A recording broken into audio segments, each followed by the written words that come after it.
2024 to Kuala Lumpur, Malaysia. Ipapakita ko po ang dokumentong ito bilang patunay na pumasok sa Malaysia si Alice Guo. Siya po ay pumasok ng 12:17, 13 seconds military time ng July 18. Kaya ibig sabihin, umalis siya ng Pilipinas sa gabi ng July 17. Mr. President, hindi po pwedeng ipagkaila na siya ito dahil match na match po ito sa kanyang Philippine passport na ifa-flash ko ngayon. Maraming salamat sa NBI sa impormasyong ito. Patuloy ang pag-track nila kay Alice Guo.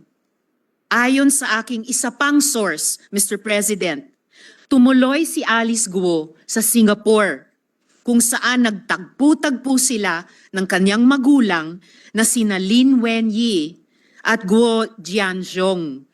The couple flew in from China on July 28, 2024.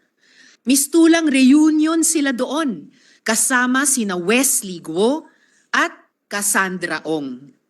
Mr. President, who allowed this travesty to happen? Sinong may kagagawa nito? Hindi makakaalis si Alice Guo kung walang tumulong sa kanya na mga opisyales ng pamahalaan. Para tayong ginisa sa sarili nating mantika. I have always believed that legislative hearings are policy-driven. Kaya nung nag-announce na ng ban ang Pangulo, sabi ko, we have done our jobs. Let law enforcement take the lead. Pero paano kung ang law enforcement mismo ang kailangan imbestigahan?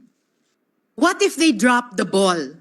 Paano kung sila ang dapat managot? Nangako ang BI sa akin at sa Senate President pro tempore na hindi nila hahayaan si Guo Huaping na makaalis sa Pilipinas. Eh yun pala, ay wala na talaga siya. Mr. President, kung hindi po natin ito gawan ng paraan as an institution, as a country, parang nagpasampal tayo sa dayuhang ito na paulit-ulit ni sinaula ang ating mga batas, patakaran at proseso. Salamat po, Mr. President.